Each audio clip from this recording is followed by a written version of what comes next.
मुख्यमंत्री अभ्युदय योजना में आप सभी प्रतियोगी छात्र छात्राओं का स्वागत है। भूगोल की पिछली कक्षाओं में हम लोग भारत के भूगोल के बारे में अध्ययन कर रहे थे, जिसमें हम लोगों ने भारत के भौतिक प्रदेशों के बारे में पढ़ा था और उसके बाद में जो अगला मुख्य चैप्टर है आप लोगों का वो है ड्रेनेज सिस्टम, अपवाह तंत्र। इस लेक्चर के अंतर्गत हम लोग भारत में विभिन्न प्रकार के अपवाह प्रतिरूपों का निर्माण किस प्रकार से हुआ है इसके बारे में मुख्य रूप से अध्ययन करेंगे और विशेषकर हिमालय प्रदेश से निकलने वाली नदियों के द्वारा किस प्रकार से ड्रेनेज सिस्टम का विकास हुआ है, कौन कौन सी नदियाँ किन किन स्थानों से निकलती हैं इसके बारे में पढ़ेंगे।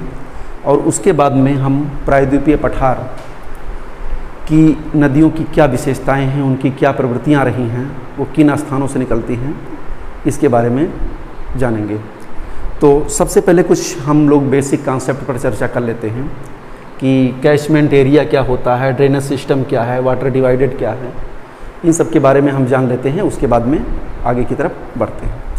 तो चलिए शुरुआत करते हैं। सबसे पहले देखते हैं कि ड्रेनेज सिस्टम है क्या, अपवाह तंत्र क्या है।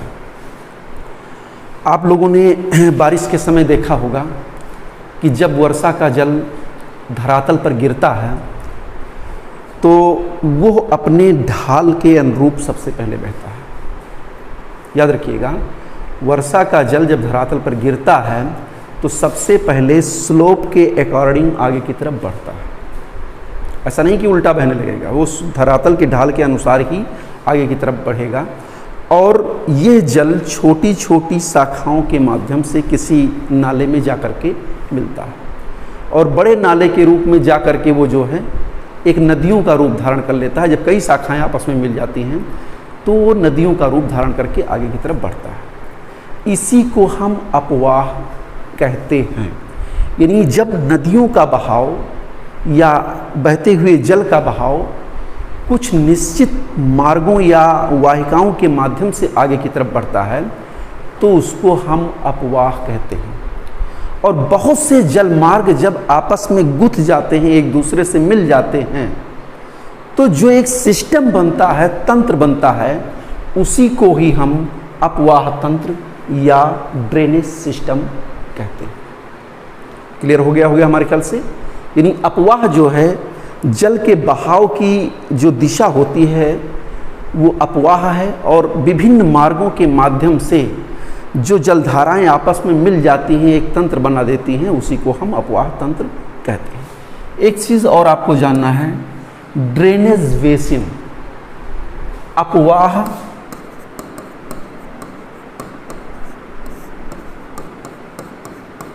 द्रोणी या अपवाह basin, drainage basin. Drainage basin का तात्पर्य ये है कि एक कोई मुख्य नदी और उसके सहायक नदियों के द्वारा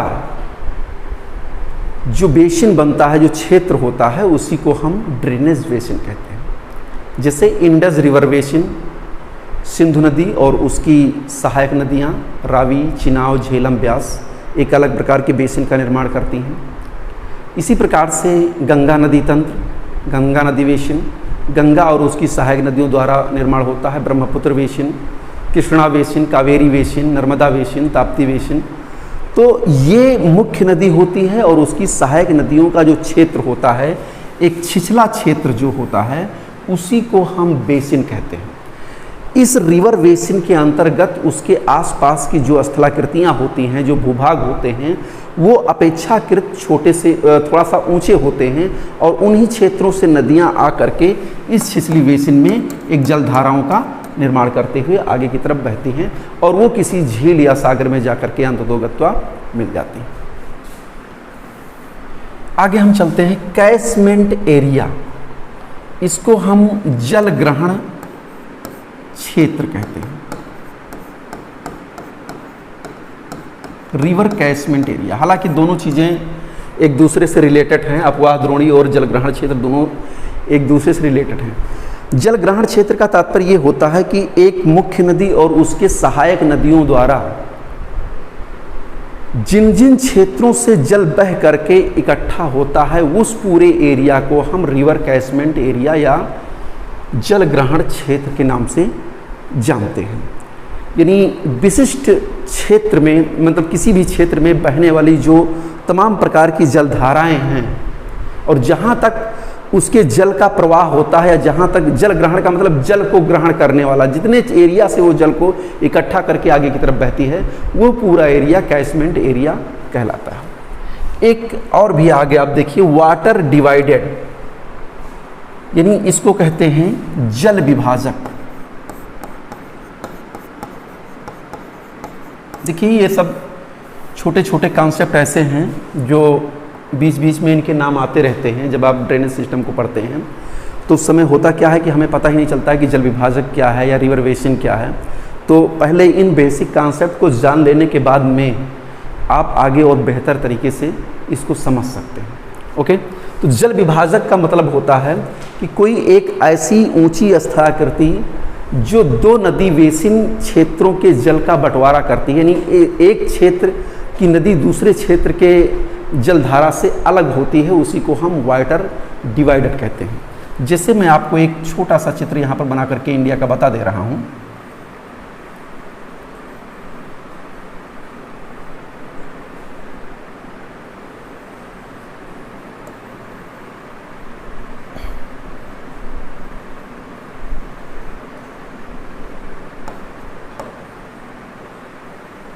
चलिए इस एरिया को मैं बता रहा हूँ। यहाँ पर आप देखेंगे दिल्ली रिज से लेकर के यहाँ तक पालनपुर तक गुजरात में, और फिर ये विंध्याचल पर्वत से होते हुए, सतपुड़ा से होते हुए और पश्चिमी घाट होते हुए, ये जो क्षेत्र है ये भारत का एक तरीके से ग्रेट वाटर डिवाइडेड है। यानी इस क्षेत्र से नदियाँ जो है अलग होती हैं। इधर की नदी तंत्र सिंधु नदी इस तरीके से बहेगी पश्चिम दिशा की ओर, दक्षिण पश्चिम दिशा की ओर। यहाँ से जो नदियाँ पश्चिमी घाट से निकलने वाली होंगी वो पश्चिम की तरफ बहेंगी, और यहाँ से निकलने वाली नदियाँ जो होंगी वो पूरब की तरफ बहेंगी, और यहाँ गंगा नदी ये इस क्षेत्र की ओर ऐसे ऐसे बहेगी, इनकी शाखाएं बहेंगी। तो एक तरीके से ये वाटर डिवाइडेड है। यानी वाटर डिवाइडेड या जल विभाजक एक ऐसी उच्च भूमि होती है जहाँ से दो नदी बेसिन की जलधाराएँ अलग अलग होती हैं। यानी इधर से आप देखेंगे तो इधर से गंगा रिवर सिस्टम अलग होता है, इधर से इंडस रिवर सिस्टम अलग होता है। इधर से पश्चिमी घाट से आप देखेंगे तो यहाँ पर पश्चिम की तरफ नदियाँ बहती हैं अरब सागर में, और इधर पूरब की तरफ जो है बंगाल की खाड़ी में जाती हैं। तो इसी को हम जल विभाजक कहते हैं। हाँ, चलिए आगे की तरफ चलते हैं, थोड़ा सा आते हैं। हम देखते हैं कि ड्रेनेज सिस्टम कितने प्रकार के हो सकते हैं। किसी क्षेत्र में जो तंत्र नदियों का बनता है वो कितने प्रकार का हो सकता है, हमारी जो नदियां हैं वो किन किन रूपों में बहती हैं। तो हम इसको मुख्य रूप से दो प्रकार में ही डिवाइड कर सकते हैं। एक सीक्वेंट ड्रेनेज सिस्टम, क्रमवर्ती अपवाह तंत्र,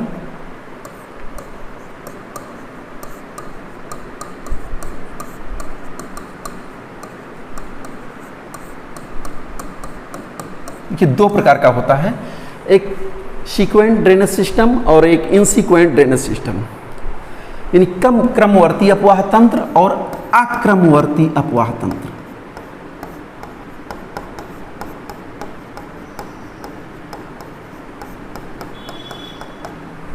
देखिए, क्रमवर्ती अपवाह तंत्र जो होता है इसमें जो नदियां होती हैं वो अपने धरातल के ढाल के अनुरूप आगे की तरफ बढ़ती। यानी किसी ऊंचे स्थान से नदी निकलते हुए जिस तरफ ढाल होगा उस तरफ बहती हुई आगे की तरफ चली जाती है। ऐसे सिस्टम को हम क्रमवर्ती अपवाह तंत्र या सीक्वेंट ड्रेनेज सिस्टम के नाम से जानते हैं। ये मुख्यतः चार प्रकार का होता है। पहला है कॉन्सिक्वेंट ड्रेनेज सिस्टम या कॉन्सिक्वेंट स्ट्रीम। इसको हम अनुगामी या अनुवर्ती नदियां कहते हैं। अनुगामी अनुवर्ती नदियां जो होती हैं वो अपने प्रादेशिक ढाल के अनुरूप बहती हैं। वही चीज़ है, ऊपर वाला ही है। इसमें सारी नदियां जो होती हैं, चारों प्रकार की रिवर, वो अपने स्लोप के अकॉर्डिंग ही आगे की तरफ बढ़ती हैं, ढाल के अनुरूप ही बढ़ती हैं। इसमें धरातल के ढाल का जो है बहुत बड़ा महत्व होता है। हालांकि कोई भी नदी तंत्र किस प्रकार से डेवलप होगा, इसमें कई चीज़ों के कई फैक्टर जो है निर्धारक होते हैं। जिससे एक तो जल के बहाव की मात्रा कितनी है, दूसरा धरातल का ढाल कितना है, और तीसरी बात धरातल के अंदर का जो जियोलॉजिकल स्ट्रक्चर है वो किस प्रकार से है। ये बहुत हद तक किसी भी क्षेत्र के ड्रेनेज सिस्टम को प्रभावित करता है। ये तीनों चीज़ें किसी क्षेत्र के ड्रेनेज सिस्टम को प्रभावित करती हैं। तो देखते हैं सबसे पहले अनुवर्ती नदियाँ। अनुवर्ती नदियाँ वह नदियाँ होती हैं जो अपने प्रादेशिक ढाल के अनुरूप आगे बढ़ती हुई जाती हैं, उनको हम अनुवर्ती नदियाँ कहते हैं। आप देखते होंगे वर्षा के दिनों में जब बारिश के समय पानी बरसता है तो वो अपने स्लोप के अकॉर्डिंग आगे की तरफ बढ़ता है, छोटी छोटी शाखाओं से होता हुआ एक बड़ी शाखा में मिलता है, और बड़ी शाखा आगे और बढ़ करके नदी का रूप धारण करके आगे की तरफ ढाल के अनुरूप बहती है। और सारी नदियाँ किसी निचले भाग झील या समुद्र में ही जा करके मिलती हैं अंततोगत्वा आखिरी में। ओके, तो ये अनुवर्ती नदियाँ प्रादेशिक ढाल के अनुरूप ही बहती हैं, और सबसे पहले किसी भी धरातलीय क्षेत्र पर इन्हीं अनुवर्ती नदियों का ही विकास होता है। दूसरा है सबसीक्वेंट स्ट्रीम। देखिए यहाँ पर अनुवर्ती नदी नंबर 1 पर है। ये जो आप देख रहे हैं ये अनुवर्ती नदी का चित्र है। ये नदी ऐसे ऐसे बहती हुई यहाँ तक आती है, प्रादेशिक ढाल का अनुसरण करते हुए। परवर्ती नदी उसे कहते हैं, सबसीक्वेंस यानी परवर्ती नदी। परवर्ती नदी उसे नदी कहते हैं जो मुख्य नदी की जो दूसरे क्रम की सहायक नदी होती है उसको हम परवर्ती नदी कहते हैं। जैसे कोई नदी यहाँ से निकल करके ऐसे आगे की तरफ बढ़ रही है, द्वितीय क्रम की नदी है। जैसे यहाँ से कोई नदी आगे निकल रही है तो ये द्वितीय क्रम की नदी है, ये आगे की तरफ जा रही है और मुख्य नदी में मिल जाती है। कहने का तात्पर्य ये है कि मुख्य नदी के सहारे जब दूसरी सहायक नदी उसको समकोण पर काटती है या उसमें जलधारा में आकर के मिल जाती है, समकोण या लगभग समकोण दिशा में आकर के मिल जाती है, तो उसको हम परवर्ती नदी के नाम से जानते हैं, सबसीक्वेंट रिवर के नाम से जानते हैं। शायद में क्लियर हो गया होगा। जैसे मान लीजिए गंगा नदी बहती आती है, फिर पश्चिम में जो है यमुना नदी, उसकी परवर्ती नदी प्रयागराज के पास में गंगा से मिल जाती है। फिर यमुना नदी बहती है तो चंबल, बेतवा, सिंध, केन, अभी मैं आगे इसको चित्र में उदाहरण दूंगा आपको, वो सब नदियाँ यमुना की परवर्ती नदी हो जाती हैं। लेकिन प्रमुख नदी होती है, ये भी एक मेन ब्रांच होती है, सहायक नदी की मेन ब्रांच होती है। अब इस नदी में भी जो परवर्ती नदी है, इसमें भी जो है 2 प्रकार की नदियां जो है आकर के आपस में मिल जाती हैं। एक नदी होती है रेसिक्वेंट स्ट्रीम, या इसको हम नुआनुवर्ती नदी कहते हैं। नुआनुवर्ती नदी, जैसे ये जलधारा मुख्य नदी की जलधारा ऐसे आगे बढ़ रही थी, तो जो नुआनुवर्ती नदी है यानी रेसिक्वेंट स्ट्रीम जो है वो परवर्ती नदी के अनुरूप ही आकर के मिलने वाली जो सहायक नदी होती है, परवर्ती नदी की जो सहायक नदी होती है ढाल के अनुरूप जो बहती हुई आती है, उसको हम क्या कहते हैं, नुआनुवर्ती नदी या रेसिक्वेंट स्ट्रीम कहते हैं। नंबर 4 है ऑब्सीक्वेंट, यानी मुख्य परवर्ती नदी के विपरीत दिशा में जो चलने वाली नदी होती है और परवर्ती नदी में जाकर के मिल जाती है, उसको हम ऑब्सीक्वेंट स्ट्रीम के नाम से जानते हैं।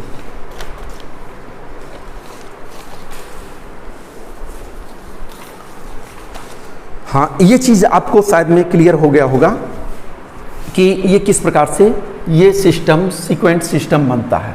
कहने का मतलब ये सारी नदियाँ अपने स्लोप के अकॉर्डिंग ही बहती हैं, जिधर की तरफ ढाल होगा उधर की तरफ बढ़ेंगे। यानी धरातल की ऊपरी संरचना जो है इसके विकास में बहुत ज़्यादा योगदान देती है। ओके, आगे की तरफ हम चलते हैं, थोड़ा सा देखते हैं। 2 प्रकार की नदियाँ और हैं। जैसे दूसरा जो पैटर्न बनता है इंसिक्वेंट ड्रेनेज सिस्टम या आक्रमवर्ती अपवाह तंत्र। इसमें 2 प्रकार की नदियाँ होती हैं, इनकॉन्सिक्वेंट या इसको हम कहते हैं पूर्ववर्ती नदी, और सुपर इम्पोज्ड या हम इसको अध्यारोपित रिवर कहते हैं। दोनों को आप समझ लीजिए। पूर्ववर्ती नदी वह नदी होती है जो किसी भी स्थल खंड के उत्थान से पहले और स्थल खंड के उत्थान के बाद अपनी ही घाटी में बहती है। ऐसी नदी को हम पूर्ववर्ती नदी के नाम से जानते हैं या इनकॉन्सिक्वेंट रिवर के नाम से जानते हैं। जैसे गंगा, सिंधु, ये सब पूर्ववर्ती नदियों के उदाहरण हैं। ये हिमालय उत्थान के पहले भी बह रही थी और जब हिमालय टर्सरी काल में हिमालय ऊंचा हुआ तो इन नदियों ने हिमालय को काट करके अपनी घाटी को गहरा कर दिया। देखिए मैं थोड़ा सा एक उदाहरण बता दे रहा हूँ। मान लीजिए कोई ये सरफेस है, धरातल है, ओके। यहाँ पर कोई नदी स्लोप के अकॉर्डिंग आगे की तरफ ऐसे बह रही है, ओके। अब इस नदी के मार्ग में मान लीजिए कोई उत्थान हो गया, धरातल ऊंचा उठ गया, इंडोजेनेटिक फोर्सेस के कारण धरातल ऊपर की तरफ उठ गया, तो होगा क्या, इस क्षेत्र में ऐसे उत्थान होगा। लेकिन नदी क्या करेगी, उत्थान अगर अचानक उत्थान हो जाता है तो नदी अपना मार्ग बदल सकती है, लेकिन जब उत्थान धीरे धीरे होता है, अपवर्ड मूवमेंट धीरे धीरे होता है, तो ये नदी क्या करती है, इसी स्थल खंड को काटते हुए गहरे गार्ज का निर्माण कर देती है। यानी ऊंच उठी हुई पर्वत श्रेणियों को या ऊंची उठी हुई पर्वत श्रृंखलाओं को या ऊंचे उठे हुए स्थल रूप को गहरा करने का काम करती है, वर्टिकल इरोजन करती है, काटते काटते गार्ज का निर्माण कर देती है और अपना वही पुरानी घाटी में ही बहती है। ऐसी ही नदियों को हम पूर्ववर्ती नदी कहते हैं। मेरे ख्याल से आपको समझ में आ गया होगा कि पूर्ववर्ती नदी वह नदी होती है जो अपनी पुरानी घाटी में बहती है, जो स्थल खंड के उत्थान से पहले और उत्थान के बाद में ही अपनी घाटी को गहरा करते हुए आगे की तरफ बढ़ती है, ओके। अगला है सुपर इम्पोज्ड या अध्यारोपित अपवाह तंत्र। अध्यारोपित अपवाह तंत्र उस क्षेत्र में डेवलप होता है जहां पर धरातल के नीचे की संरचना भिन्न भिन्न प्रकार की होती है। अर्थात धरातल का ऊपरी भाग की संरचना में किसी एक प्रकार की चट्टानें होती हैं और उसके निचले भाग की यानी जो सेकेंड लेयर होगी उसका जो है स्ट्रक्चर किसी दूसरे प्रकार का होगा। तो जब यह नदी ऊपरी संरचना से होकर के प्रवाहित होती है तो अपनी घाटी को धीरे धीरे गहरा करके निचले वाले सतह पर आ जाती है और निचले वाले सतह पर आ जाती है तो उसके अकॉर्डिंग होने लगती है। तो इस प्रकार का जो तंत्र बनता है उसी को ही हम सुपर इम्पोज्ड या अध्यारोपित अपवाह तंत्र कहते हैं, ठीक है। इसमें यही चीज़ होता है सीधा सा कि ऊपरी सतह में और निचली सतह में चट्टानों की संरचना में भिन्नता जहाँ पर पाई जाती है वहीं पर अध्यारोपित अपवाह तंत्र का निर्माण होता है। चंबल, सिंधु, केन, बेतवा ये सब एक तरीके से सुपर इम्पोज्ड अपवाह प्रणाली का निर्माण करती है। तो ये हो गया कि ड्रेनेज सिस्टम किस प्रकार से होता है। अब आगे की तरफ हम थोड़ा सा चलते हैं।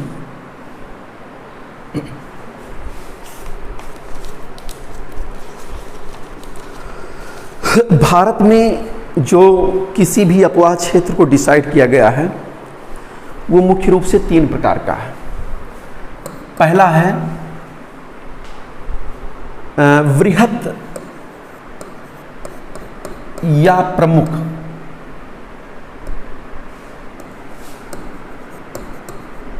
अपवाह तंत्र। ये जो रिवर बेसिन होता है ये लगभग 20,000 वर्ग किलोमीटर के क्षेत्रफल का जो रिवर बेसिन होगा उसको हम बड़ी नदी बेसिन या प्रमुख नदी द्रोणी के नाम से हम जानते हैं।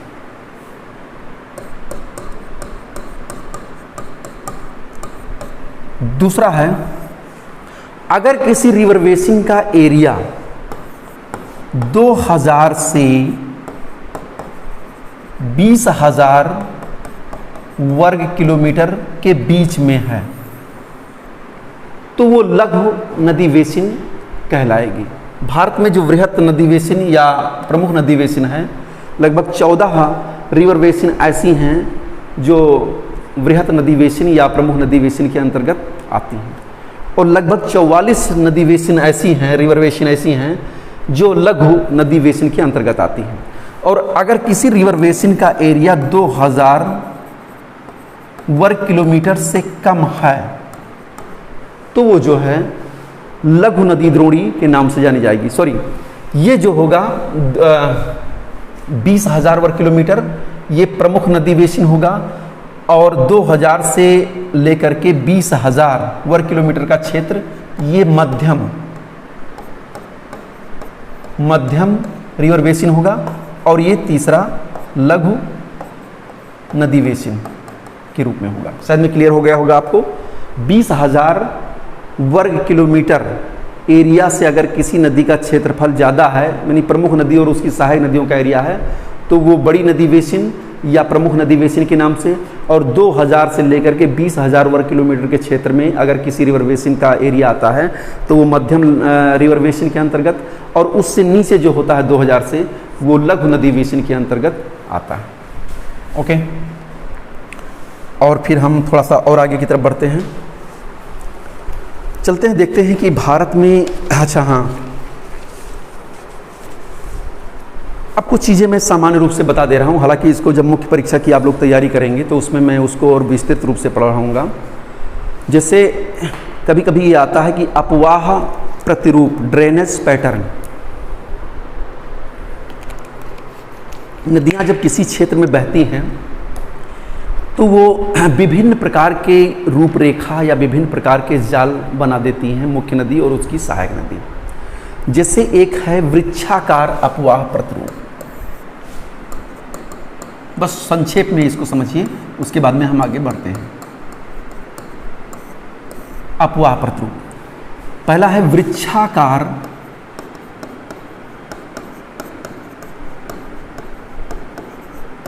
अपवाह प्रतिरूप, यानी इसको कहते हैं डेंड्रेटिक ड्रेनेज पैटर्न। जब नदियाँ किसी क्षेत्र में बहती हैं समतल चौरस भाग में, तो उनकी मुख्य नदी की कई शाखाएं आपस में आकर के इस तरीके से मिल जाती हैं। तो इस प्रकार से जो रिवर पैटर्न का डेवलपमेंट होता है उसको हम वृक्षाकार अपवाह प्रतिरूप कहते हैं। ज़्यादातर ये समतल चौरस भागों में होता है। दूसरा है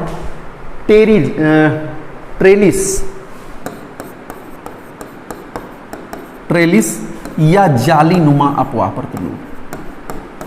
जालीनुमा अपवाह प्रतिरूप का विकास अपनतीय और अवनतीय, यानी सिंक्लाइन और एंटीक्लाइन, यानी ऊंचा भाग और नीचा घाटी वाला भाग, इन क्षेत्रों में जालीनुमा अपवाह प्रतिरूप का विकास होता है। जिससे कोई नदी ये मुख्य रूप से आगे की तरफ बह रही है, ये एक अभिनतीय घाटी है, और दूसरी तरफ से जो पर्वत श्रेणियां हैं उससे आने वाली जो नदियां हैं वो इस प्रकार से पैटर्न बना देती हैं। तो इसको हम जालीनुमा अपवाह प्रतिरूप कहते हैं। यानी ये जो क्षेत्र होगा ये एक ऊंचा क्षेत्र होगा, और ये जो क्षेत्र होगा ये घाटी वाला क्षेत्र होगा। ज़्यादातर जालीनुमा प्रतिरूप जो है अपनतीय और अवनतीय नदी बेसिन क्षेत्रों में होता है। एक है आयताकार अपवाह प्रतिरूप।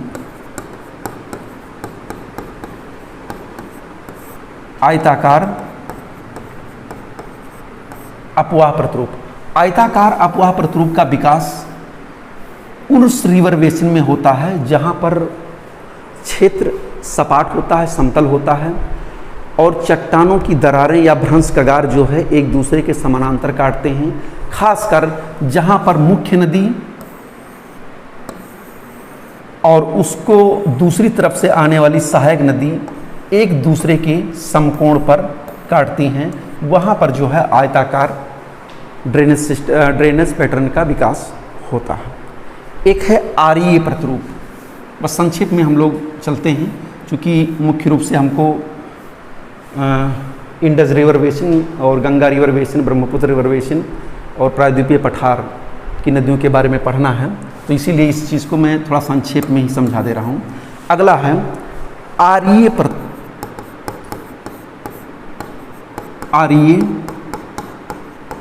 प्रतिरूप। इसको हम कहते हैं रेडियल ड्रेनेज सिस्टम। जब नदियाँ किसी ऊंचे पहाड़ी क्षेत्रों से कई तरफ निकल करके बहती हैं तो वहाँ पर आरीय प्रतिरूप का विकास होता है। जैसे अमरकंटक से जो है सोन नदी, नर्मदा नदी, और एक दो नदियाँ और जो है उसकी सहायक नदियाँ, तमाम नदियाँ जो है अमरकंटक पठार से निकल करके चारों तरफ बाहर की तरफ जाती हैं। अभी मैं उसका जिक्र आगे की तरफ करूँगा। एक है अभिकेंद्रीय अपवाह प्रतिरूप, सेंट्रीपिटल ड्रेनेज पैटर्न।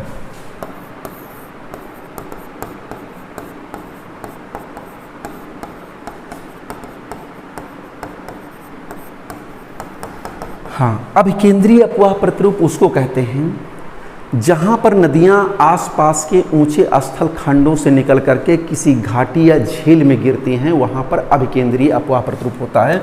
मान लीजिए कोई स्थल खंड इस प्रकार का है, तो इधर से भी नदियाँ निकलेंगी, इधर से भी निकलेंगी, इधर से आएंगी और इस झील में जा कर के यहाँ पर आपस में मिल जाएंगी। इसको हम सेंट्रीपिटल ड्रेनेज पैटर्न के नाम से जानते हैं, अभिकेंद्रीय अपवाह प्रतिरूप के नाम से जानते हैं। और भी ये ड्रेनेज पैटर्न बनता है, जैसे समानांतर या पैरेलल ड्रेनेज पैटर्न। जब दो नदियां या मुख्य नदी और उसकी सहायक नदी एक दूसरे के समानांतर आगे की तरफ बहती है, तो उसको हम समानांतर अपवाह प्रतिरूप या पैरेलल ड्रेनेज सिस्टम कहते हैं। जैसे गंगा और यमुना कुछ दूरी तक समानांतर बहती है, और सतलज और सिंधु 400 किलोमीटर जब तिब्बत पठार से निकलती है तो वो भी कुछ दूर तक समानांतर बहती है। तो ऐसी नदियों को हम समानांतर अपवाह प्रतिरूप के नाम से जानते हैं। ओके, अब हम आगे की तरफ चलते हैं। जो आज आपका मुख्य बिंदु है, जिसको मुझे मुख्य रूप से पढ़ाना है, वो है भारतीय नदियों का अपवाह तंत्र। इसमें हम लोग सबसे पहले पढ़ेंगे हिमालय रिवर सिस्टम या drainage system of Himalayan reverse. इसको हम स्लाइड के माध्यम से अब चल रहे हैं, सारी चीज़ें को उसी के माध्यम से हम पढ़ाएंगे आगे की तरफ।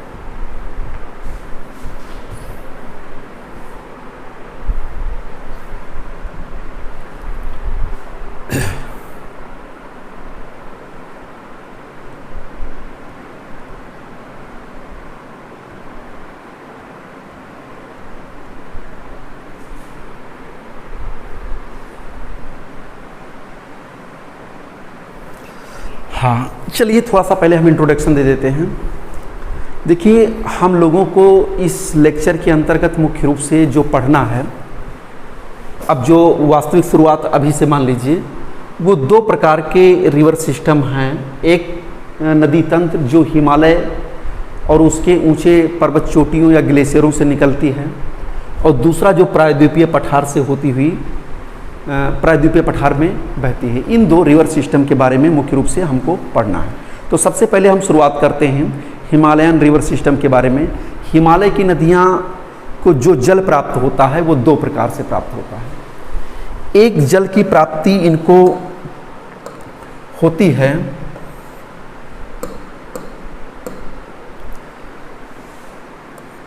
हिम के पिघलने से, और दूसरे प्रकार की जल की प्राप्ति होती है वर्षा से। मानसूनी वर्षा के द्वारा जो है इसको जल प्राप्त होता है। तो इसलिए हिमालय की नदियां वर्षा काल में वर्षा से भी जल प्राप्त करती हैं, और ग्रीष्म काल में ये नदियां बर्फ़ के पिघलने से या ग्लेशियरों के पिघलने के द्वारा इनमें जल आता रहता है। इसलिए हिमालय की नदियां सर्वनीरा या सदा नीरा के नाम से जानी जाती हैं। यानी पूरे वर्ष भर इनमें जल प्राप्त होता रहता है। क्योंकि हिमालय की बहुत सी नदियां पूर्ववर्ती नदियां के उदाहरण के रूप में हैं, इसलिए ये नदियां हिमालय पर्वत श्रेणियों को काट करके गहरी कंदराओं में इन लोगों मतलब इन नदियों ने जो है बदल दिया है। इसलिए ये हिमालय पर्वतीय क्षेत्र में वी आकार की घाटी, गार्ज, कैनियन, जलप्रपात, क्षिप्रिका, ये सब स्थलाकृतियाँ आपको हिमालयन रिवर सिस्टम में बहुत ज़्यादा देखने को मिलेंगी। तो इस प्रकार से अच्छा, जब ये नदियाँ बाढ़ के मैदान मतलब मैदानी क्षेत्रों में आती हैं तो वहाँ पर ये मियांडर बनाती हैं, ऐसे ऐसे मुड़ती हुई आगे की तरफ बढ़ती हैं, और वहाँ पर भी गोखुर झील, झाड़न झील जिसको हम कहते हैं, बाढ़ का मैदान, प्राकृतिक तटबंध और नदी मियांडर, और अंत में डेल्टा का निर्माण करती हुई आगे की तरफ बढ़ती हैं। तो ये हिमालय नदियों की एक प्रमुख विशेषता के रूप में है। अब हम आपको चलते हैं एक एक रिवर सिस्टम के बारे में बता रहे हैं।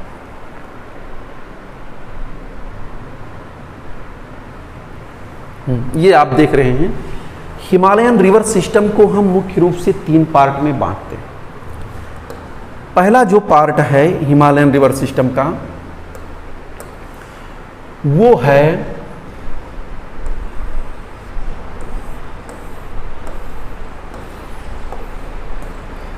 सिंधु नदी तंत्र, यानी सिंधु नदी तंत्र, इंडस रिवर सिस्टम। सिंध और उसकी सहायक नदियों का जो एक बेसिन, एक क्षेत्र बनता है, उसको हम सिंधु बेसिन के नाम से जानते हैं। दूसरा जो हमको मुख्य रूप से पढ़ना है वो गंगा रिवर सिस्टम। गंगा और उसकी सहायक नदियों का जो क्षेत्र है उसके बारे में पढ़ना है। ये बेसिन भारत की सबसे बड़ी नदी बेसिन के रूप में ये है। और उसके बाद में हमको पढ़ना है, यहाँ पर आप देखेंगे ब्रह्मपुत्र नदी बेसिन, यानी 3 नदी बेसिन को हमें पढ़ना है और उन 3 नदियों के बारे में मुख्य रूप से पढ़ना है। तो आगे की तरफ हम चलते हैं। सबसे पहले देखते हैं कि इंडस रिवर सिस्टम, सिंधु नदी तंत्र की जो सबसे प्रमुख नदी है वो है सिंधु नदी।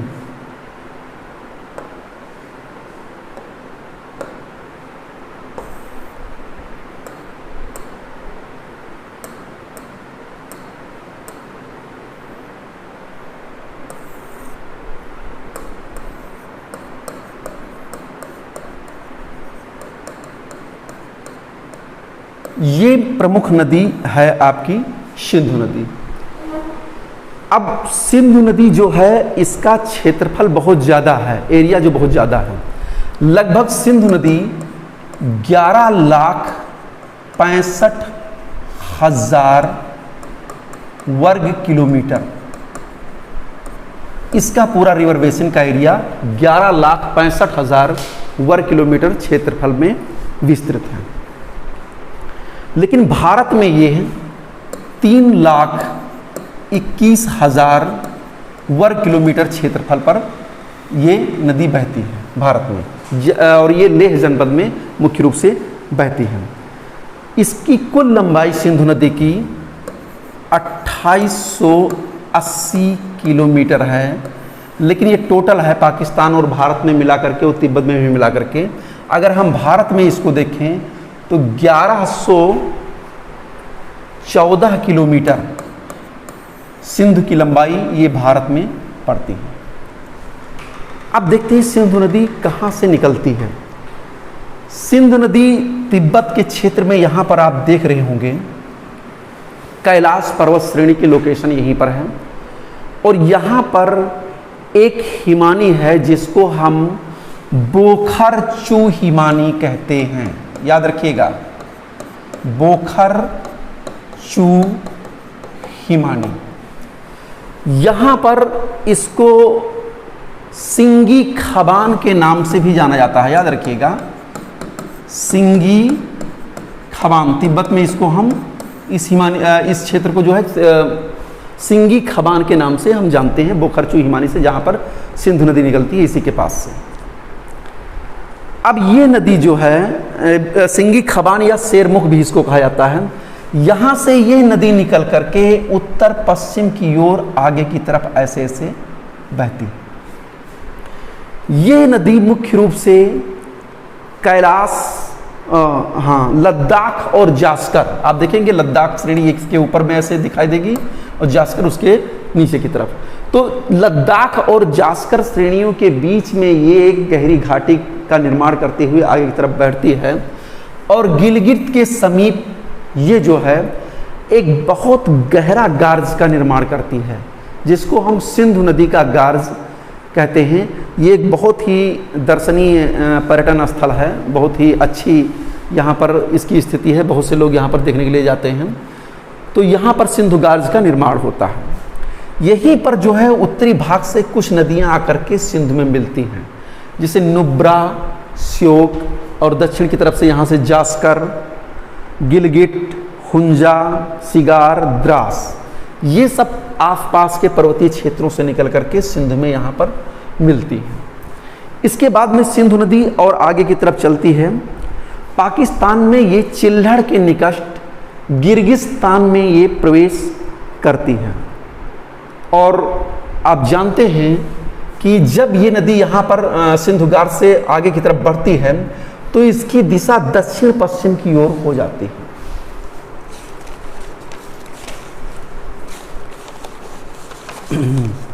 दक्षिण पश्चिम की ओर हो जाती है। ये यहाँ पर अटक के पास में, यहाँ पर आप लोकेशन देखेंगे तो अटक दिखाई देगा। अटक के पास में जब ये पहुँचती है तो यहाँ पर इसके पश्चिम दिशा से जो है काबुल नदी आकर के इसमें मिलती है, और स्वात नदी इसमें आकर के मुख्य रूप से मिलती है।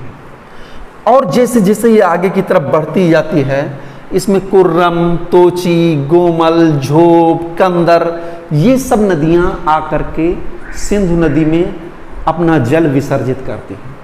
अब आप देखेंगे, अगर पूरे इंडिया का मैप देखें तो यहाँ पर आप देखेंगे तो सुलेमान और किरथर की श्रेणियाँ यहाँ पाकिस्तान के क्षेत्र में दिखाई देंगी। ये इन्हीं क्षेत्रों से ये सब नदियाँ कंजर, गोमल, तोची, कुर्रम, ये सब निकल करके आकर के सिंधु नदी में अपना जल को विसर्जित कर देती हैं। इस प्रकार से ये नदी और दक्षिण की तरफ, आगे की तरफ बढ़ती है। तो यहाँ पर एक क्षेत्र है जिसका नाम है मिथन कोट। यहाँ पर मिथन कोट के पास में, इसको थोड़ा सा, यहाँ पर मिथन कोट के पास में ये नदी पंचनद का जल प्राप्त करती है। पंचनद का मतलब 5 नदियों का जल, जैसे झेलम, चिनाब, रावी, सतलज, व्यास, इन नदियों का जल प्राप्त करके ये आगे की तरफ बढ़ती है और कराची के थोड़ा सा पूरब में जा करके ये अरब सागर में विलीन हो जाती है। अब मैं आपको बता दूं, सिंधु नदी भारत में जो लद्दाख का क्षेत्र है, लेह जनपद मुख्य रूप से उसी क्षेत्र में बहती है। और एक नदी जो सिंधु की सहायक यहाँ पर आप देख रहे हैं, श्योक, और ये नुब्रा, नुब्रा आकर के इसमें श्योक में मिल जाती है, श्योक आकर के यहाँ पर मिलती है। श्योक नदी को मध्य एशिया क्षेत्र में यारकंडी के नाम से जाना जाता है। लेकिन जैसे ही ये नदी, श्योक नदी को जो है, इसमें क्या कहते हैं, काराकोरम क्षेत्र में इसको मृत्यु की नदी के नाम से भी जाना जाता है। तो ये थी सिंधु नदी, जो कैलाश के मानसरोवर बोखरचू हिमानी से निकलते हुए और उत्तर पश्चिम की ओर सर्वप्रथम बहते हुए श्योक, नुब्रा, जास्कर का जल लेते हुए गिलगित के पास में गहरा गार्ज बनाते हुए फिर जो है दक्षिण पश्चिम दिशा की ओर काबुल, कुर्रम, तोची, गोमल, झोब और मिथन कोट के पास में पंचनद का जल लेते हुए ये कराची के पूरब में जो है अरब सागर में विलीन हो जाती है। ये सिंधु नदी तंत्र की सिंधु ही सबसे महत्वपूर्ण नदी है। अब हम चलते हैं थोड़ा सा इसके सहायक नदियों के बारे में देखते हैं। एक नदी है झेलम। झेलम को आप देख रहे होंगे, ये बहते हुए जो है आ रही है यहाँ पर झेलम। देखते हैं झेलम नदी, ये मुख्य रूप से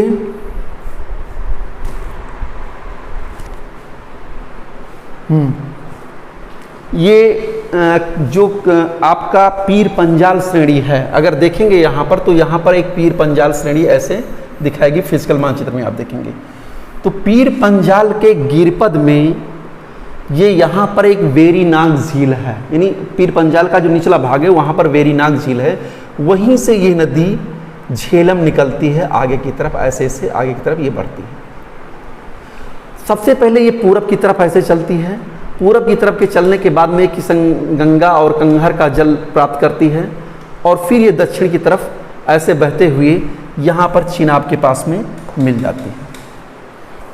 झेलम नदी पाकिस्तान में प्रवेश करने से पहले श्रीनगर और वुलर झील के पास में बहुत ही गहरे खड्ड का निर्माण करती है और पाकिस्तान का जो एरिया है यहाँ पर एक है झंग के पास में ये चिनाब में अपना जल विसर्जित कर देती है। और झेलम नदी पर ही तुलबुल, उरी ये प्रमुख परियोजनाएं हैं। कुछ दूरी तक यहाँ पर जो है क्या कहते हैं, मुजफ्फराबाद से मीरपुर तक ये भारत और पाकिस्तान की ये सीमा बनाते हुए भी जो है झेलम नदी आगे की तरफ बढ़ती है।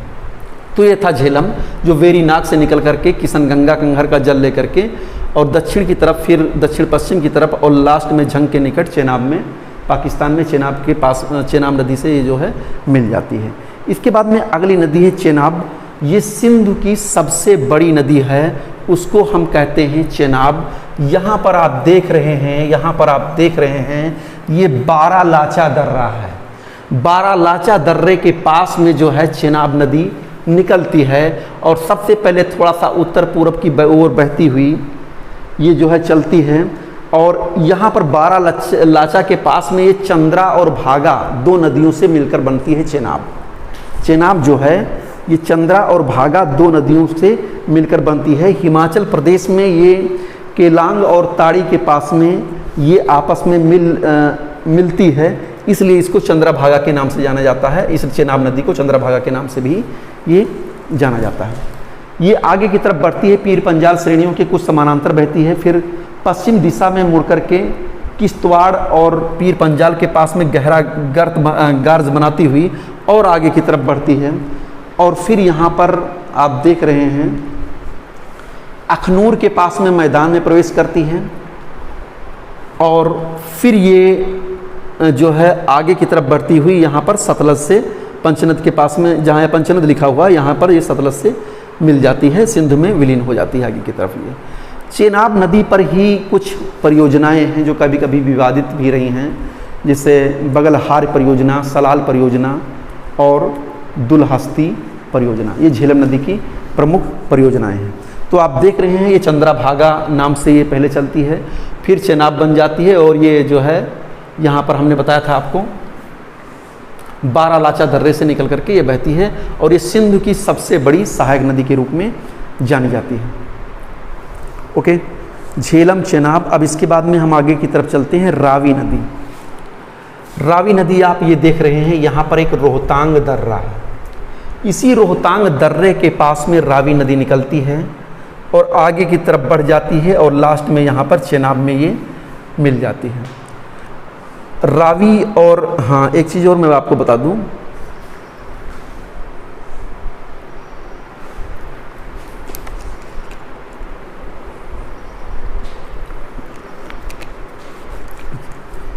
सराय सिंधु, पाकिस्तान में ये सराय सिंधु है, वहाँ पर ये जो है चेनाब के साथ में मिलकर के आगे की तरफ बढ़ जाती है।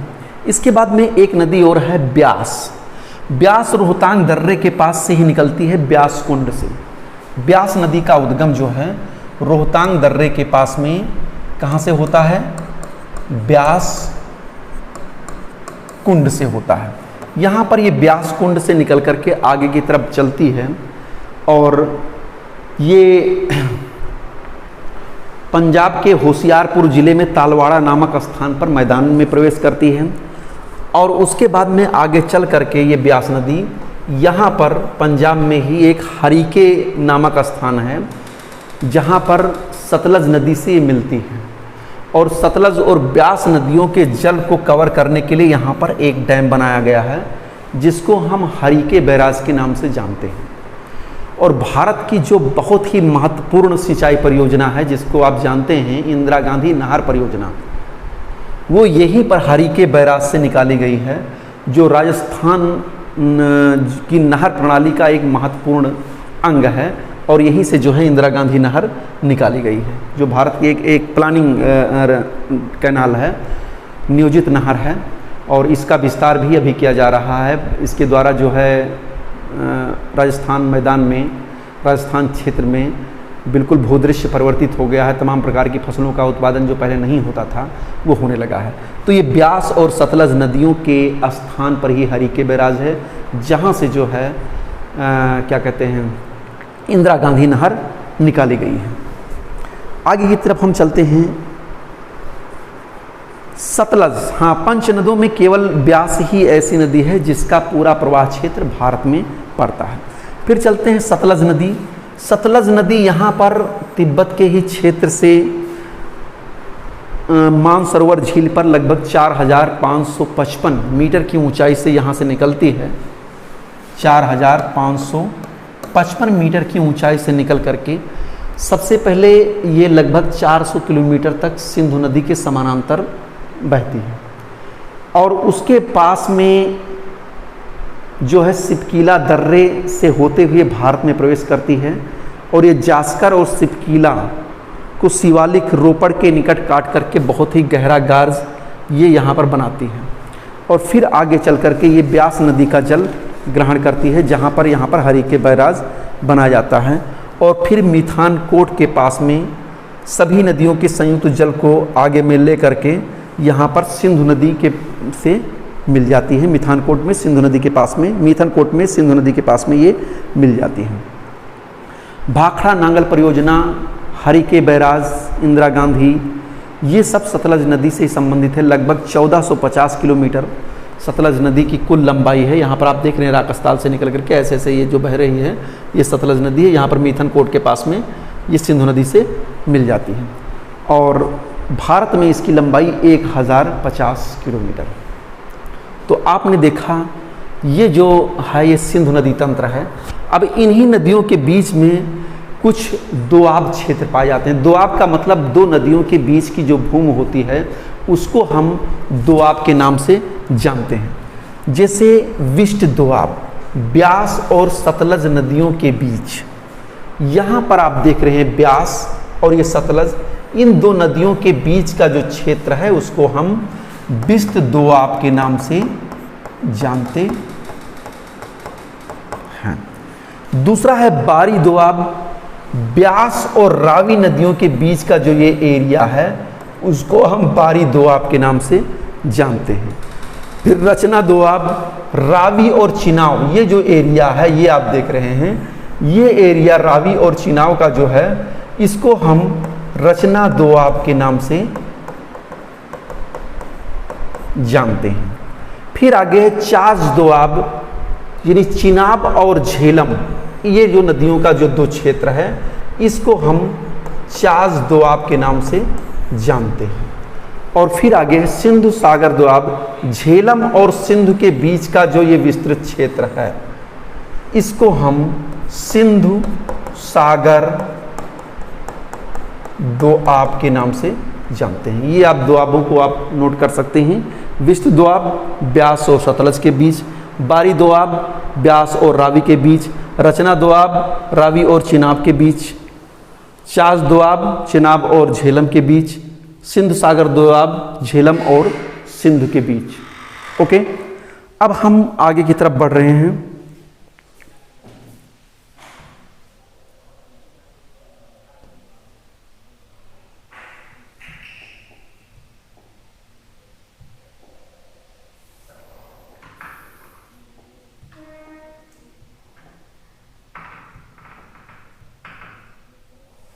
गंगा नदी तंत्र, दूसरा जो अपवाह तंत्र है वो गंगा नदी का अपवाह तंत्र है।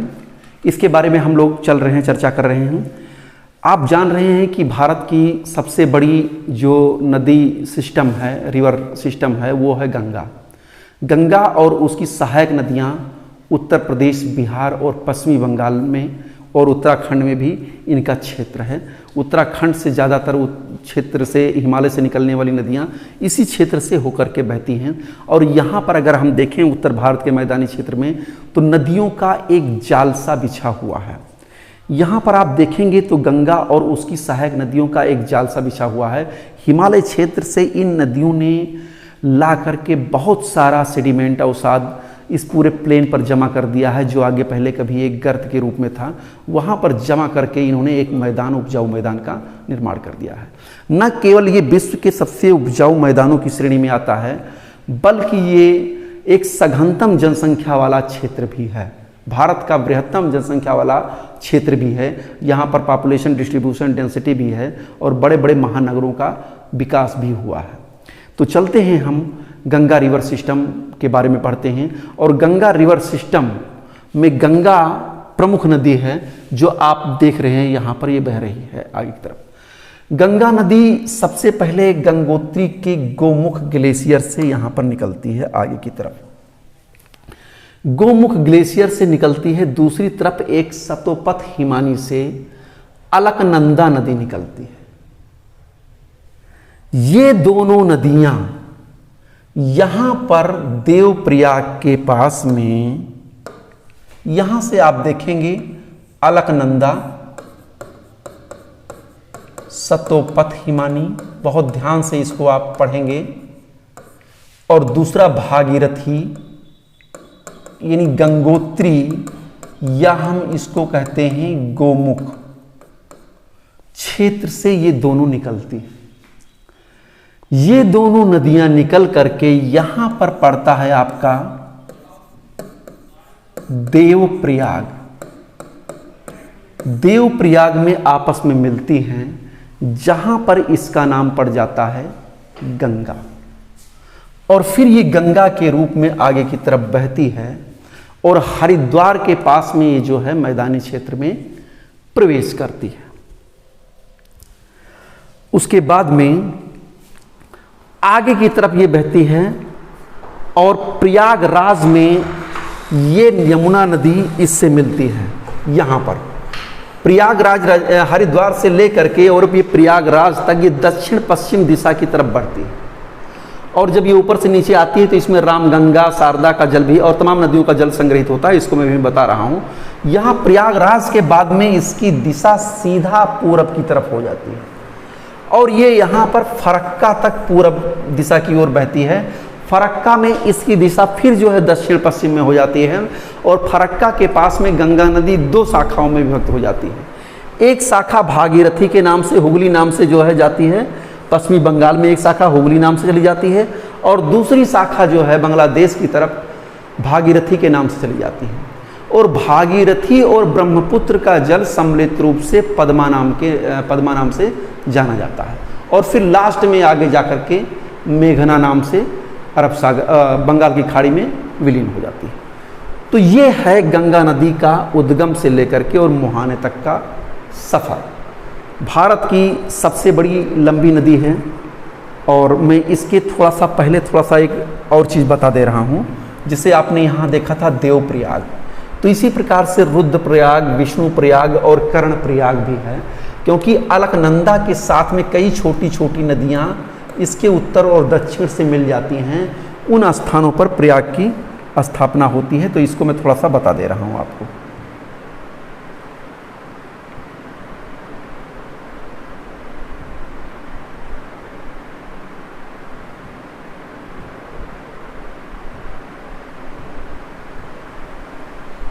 ये देखिए, ये पूरा हिमालयन में जो हिमालय रेंज का जो अपवाह तंत्र है वहाँ है। इसको मैं बता दे रहा हूँ। जैसे मैंने अभी बताया था आपको, बहुत ध्यान से पढ़ने की ज़रूरत है। इतना अच्छा मैं फिगर लेकर के आया हूँ आप लोगों के लिए कि शायद में सारी चीज़ें आपको आज क्लियर हो जाएंगी। आपको अतिरिक्त पढ़ने की कोई ज़रूरत नहीं, एक बार रिवीजन कर लीजिएगा, आप मेंस के लिए भी पूर्णतया प्रिपेयर हो जाएंगे। देखिए, यहाँ पर है यमुनोत्री ग्लेशियर, जहाँ से यमुना नदी बंदरपूंछ से आगे की तरफ ऐसे निकलती है। ओके, यहाँ पर है गंगोत्री। गंगा नदी का जो उद्गम क्षेत्र है वो गंगोत्री है, लेकिन जब गंगोत्री से निकलती है तो सबसे पहले वो भागीरथी के नाम से जानी जाती है और ये आती है देवप्रयाग में। और इसकी मेन ब्रांच जो ये है अलकनंदा, ये नदी यहाँ पर अलकनंदा देवप्रयाग में मिलती है। यहीं से आगे जो है इसका नाम पड़ जाता है गंगा। क्लियर हो गया? ये अलकनंदा नदी जो है यहाँ पर एक बद्रीनाथ के पास में सतोपथ हिमानी है, वहीं से जो है उसी के पास में ये अलकनंदा नदी निकलती है। यानी हिमालयन अपवाह तंत्र की जो ऊपरी घाटी में है, जो गंगा की ऊपरी घाटी है, उसकी ये अलकनंदा सबसे बड़ी और सबसे महत्वपूर्ण नदी है। उसके बाद में अन्य छोटी छोटी नदियाँ आती हैं। यहाँ पर आप देख रहे हैं कि धौली गंगा ऐसे बहती है, इसके बाएं तरफ से जो है धौली गंगा आती है और यहाँ पर धौली गंगा और अलकनंदा के मिलने से विष्णुप्रयाग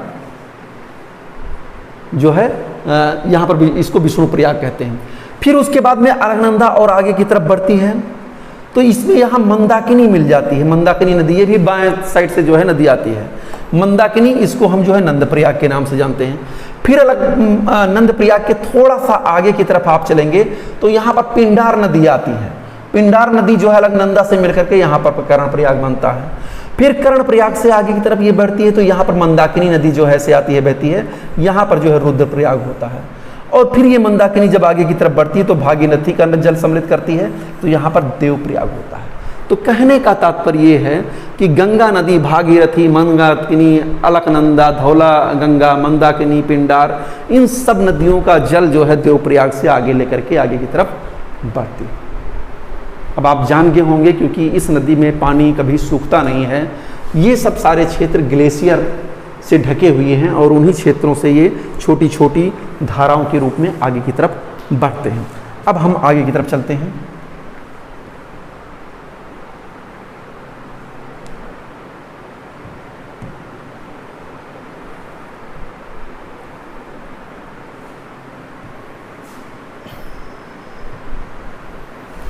हाँ, ये देखिए, तो मैं ये बता रहा था यहाँ पर ये देवप्रयाग का स्थान है।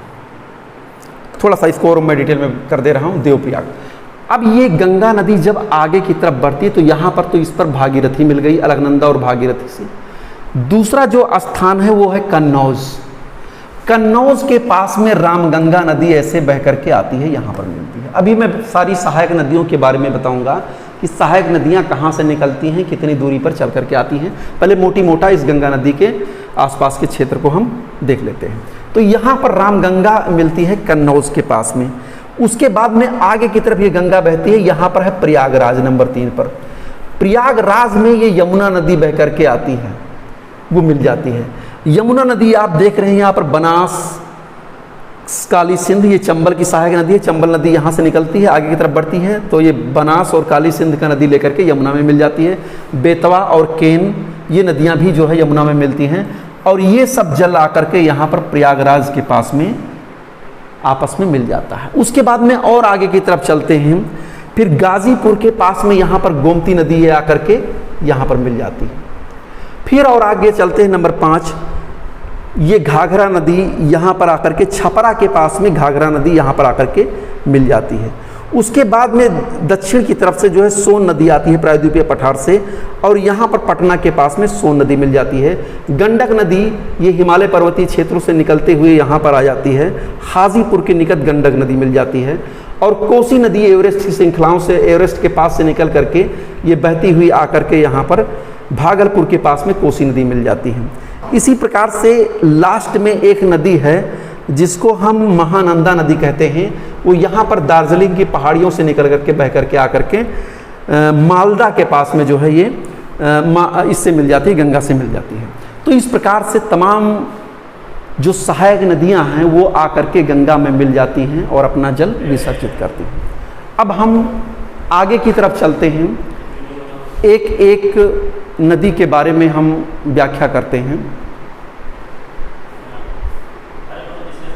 हाँ, गंगा की जो सहायक नदी है उसके बारे में, तो सबसे बड़ी और सबसे प्रमुख सहायक नदी गंगा की है वो है यमुना। यमुना नदी आप देख रहे हैं, यह यहाँ यमुनोत्री ग्लेशियर के बंदर पूंछ चोटी में 6316 मीटर की ऊंचाई से यमुना नदी निकलती है। यमुनोत्री ग्लेशियर बंदर पूंछ चोटी के पास में। और यह नदी पहले दक्षिण की तरफ बहती है, फिर काली का जल ग्रहण कर लेती है, और यहाँ पर चंबल नदी और उसकी सहायक नदियों का जल ये ग्रहण कर लेती है। आगे बेतवा नदी की और के नदी की लेते हुए ये आगे चल करके प्रयागराज में, यहाँ पर ये प्रयागराज में गंगा नदी से मिल जाती है। चंबल नदी जब चलती है तो चूँकि यहाँ पर हमने बताया था एक सुपर इम्पोज ड्रेनेज सिस्टम, अध्यारोपित अपवाह, यहाँ पर आप देखेंगे तो ये चंबल, बेतवा, केन, सिंध ये सब अध्यारोपित प्रवाह प्रणाली का निर्माण करती हैं और यमुना के ट्रिब्यूटरीज के रूप में आगे की तरफ मिलती रहती है। इसके पूरब की तरफ भी, उत्तर की तरफ भी छोटी छोटी नदियाँ इसमें मिलती हैं, जिसमें रिहंद, हिंडन, सेंगर, वरुणा ये नदियाँ मुख्य रूप से मिलती हैं। गंगा नदी का जो पूरा अपवाह क्षेत्र है, यमुना नदी का जो पूरा अपवाह क्षेत्र है,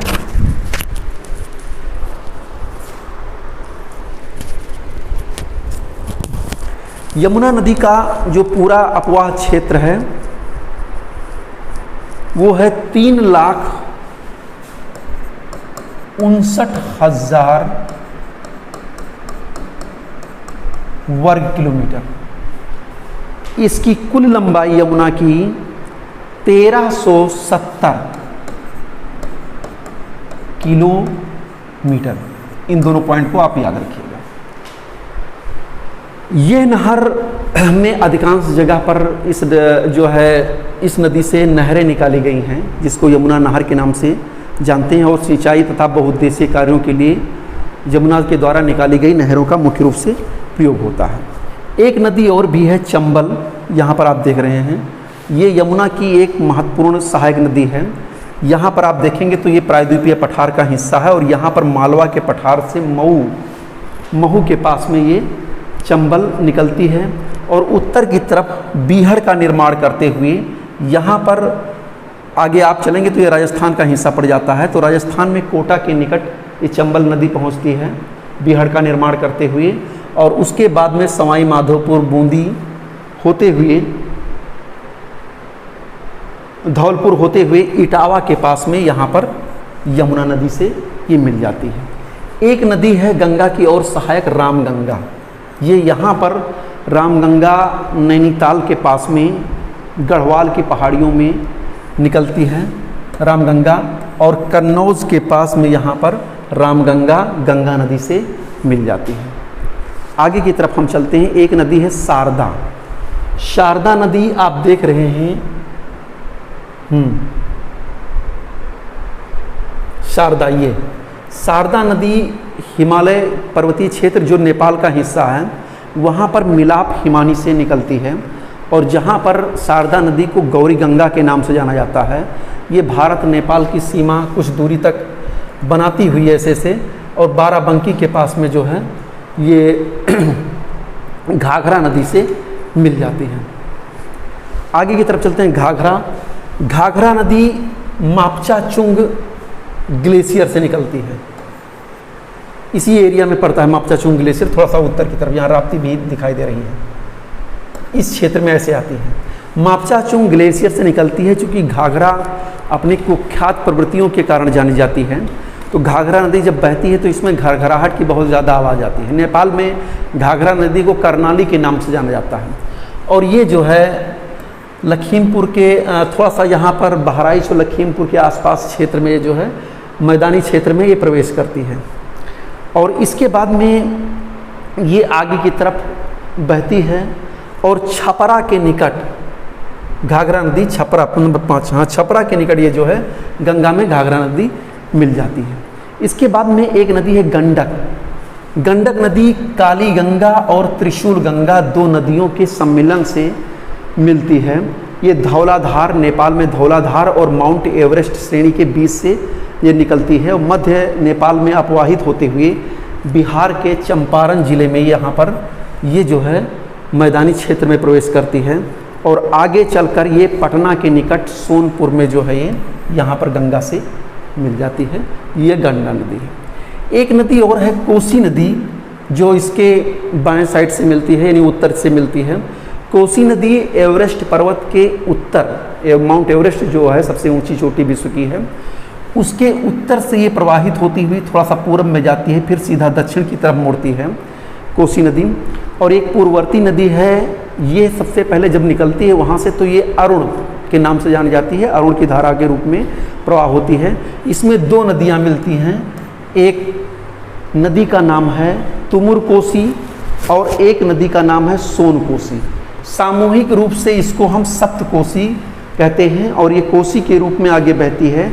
अधिक मार्ग कटान और अधिक मार्ग परिवर्तन के कारण कोसी नदी को बिहार का शोक कहा जाता है, क्योंकि इसका अधिकांश भाग भारत में जो है बिहार में ही पड़ता है। और भागलपुर के निकट ये जब आती है तो यहाँ पर ये जो है गंगा नदी से मिल जाती है। एक नदी और है जिसको महानंदा के नाम से जाना जाता है। महानंदा नदी अभी हमने बताया था कि यहीं पर दार्जिलिंग की पहाड़ियाँ हैं। पश्चिमी बंगाल का जो उत्तरी हिस्सा है वो दार्जिलिंग, पश्चिमी बंगाल का जो उत्तरी हिस्सा है बिल्कुल सिक्किम के आसपास का क्षेत्र, सिक्किम और नेपाल के आसपास का क्षेत्र, वो पहाड़ियों के रूप में है। तो वहाँ से ये महानंदा नदी निकलती है और गंगा के बाएं तट पर मिलने वाली ये अंतिम सहायक नदी होती है। तो ये था गंगा और उसकी सहायक नदियों का तंत्र, जिसको मैंने प्रमुख रूप से बता दिया। एक नदी सोन है जो अमरकंटक पहाड़ी से यहाँ से निकलती है। अमरकंटक पहाड़ी से निकलते हुए फिर उत्तर की तरफ, फिर उत्तर पूरब की तरफ बहती हुई ये पटना के पास में यहाँ पर सोन मिल जाती है, सोन नदी मिल जाती है। चूँकि बताया जाता है, ऐसी मान्यता है कि सोन नदी में सोने के रेत के कण पाए जाते हैं, इसलिए इसका नाम सोन रखा गया। एक नदी और है दामोदर। दामोदर नदी छोटा नागपुर पहाड़ियों से निकलती है, छोटा नागपुर पठार से निकलती है, और ये पूर्वी किनारे होती हुई हुगली में जाकर के मिल जाती है। दामोदर नदी एक समय झारखंड और उसके आसपास एरिया में, छत्तीसगढ़, झारखंड, इन सब क्षेत्रों में ये बहुत ही बाढ़ के कारण कुख्यात नदी रही है। 1938, शायद में 1933 में टेनेसी घाटी प्राधिकरण का गठन हुआ था संयुक्त राज्य अमेरिका में। उसी नदी के तर्ज पर दामोदर वैली कारपोरेशन का गठन किया गया, DVC, दामोदर वैली कारपोरेशन, और इस क्षेत्र पर प्लानिंग किया गया। तो दामोदर और जो उसकी सहायक नदियां थीं, जैसे जमुनिया, कोनार, बाराकर, इन सब नदियों पर तमाम जगहों पर डैम बनाए गए, उनसे नहरें निकाली गईं और उनसे जो है विद्युत उत्पादन और सिंचाई के साधनों का विकास इस क्षेत्र में किया गया। चूँकि ये नदी एक महत्वपूर्ण कोयला क्षेत्र से होकर के गुजरती है। भारत में खनिजों का सबसे ज़्यादा जमघट, सबसे ज़्यादा जमाव इसी दामोदर वैली क्षेत्र में पाया जाता है, विशेषकर कोयला क्षेत्र जो है इस क्षेत्र में पाया जाता है। दामोदर नदी चूँकि इस क्षेत्र में उद्योग धंधों की भी बहुलता है, तो ये दुर्गापुर और गिरिडीह के आसपास में 300 किलोमीटर में बहुत ज़्यादा प्रदूषित हो गई है। इसलिए इसको बायोलॉजिकल डिजर्ट या जैविक मरुस्थल के नाम से जाना जाता है।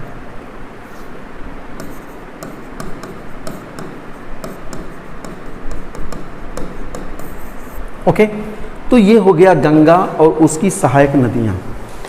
अब हम आगे की तरफ बढ़ रहे हैं और हमें मुख्य रूप से आगे देखना है ब्रह्मपुत्रा नदी तंत्र। ब्रह्मपुत्र और उसकी सहायक नदियाँ किस प्रकार से एक रिवर बेसिन का निर्माण पूर्वोत्तर क्षेत्र में करती हैं। तो ब्रह्मपुत्र नदी यहाँ पर आप देख रहे हैं,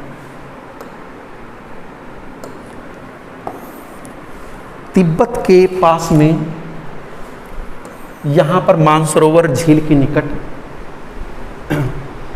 चोमो युंगडुंग ग्लेशियर है। ये इस ग्लेशियर से ब्रह्मपुत्र नदी निकलती है, लेकिन यहाँ पर इसका नाम तिब्बत क्षेत्र में इसको सांगपो नाम से कहा जाता है, सांगपो नाम से जाना जाता है। पूरब की तरफ ये बहती चली जाती है और यहाँ पर एक नमचा बरवा श्रेणी है, नमचा बरवा ऊंची चोटी है। इसी के पास में सिंधु नदी एक सिंटेक्सियल मोड बनाती है। इसको जो है नमचा बरवा के पास में इसको सिंटेक्सियल बैंड के नाम से जाना जाता है, यानी यहाँ पर एक तीव्र अक्षीय मोड़ बनाती है। ये आप देख रहे हैं यहाँ पर एक ऐसे तीव्र अक्षीय मोड़ ये जो है यहाँ पर बनाती है। उसके बाद में ये दक्षिण में बहती हुई आगे की तरफ बढ़ती है और भारत में यांगयाप, इसी के पास में आप देखेंगे यहाँ पर बना नहीं है, यहाँ पर देख लीजिए, हम लिख दे रहे हैं यांगयाप दर्रे से जो है ये प्रवेश करती है।